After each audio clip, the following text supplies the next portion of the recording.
বন্ধুরা, অনেক সময় হয় যে কম্পিউটারে কাজ করতে করতে আমাদের ডেস্কটপ থেকে দিস পিসি বা মাই কম্পিউটার এই অপশানটা কিন্তু চলে যায়। তো সেক্ষেত্রে আমাদের অনেক সমস্যায় পড়তে হয়। তো আজকে আমরা শিখে নেব, যদি কোনো কারণে আমাদের ডেস্কটপ থেকে দিস কম্পিউটার বা মাই কম্পিউটার অপশানটা চলে যায়, তাহলে সেটাকে কীভাবে আবার ডেস্কটপে রিস্টোর করব। খুবই সহজ পদ্ধতি, চলো চটজলদি আমরা সেটা শিখে নিই।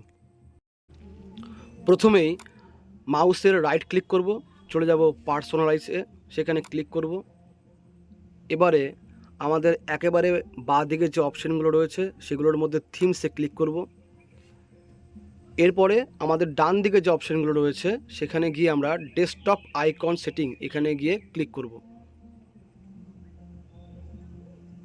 এরপরে আমাদের সামনে বেশ কয়েকটা অপশান আসবে, computer, users file, network, recycle bin, control panel.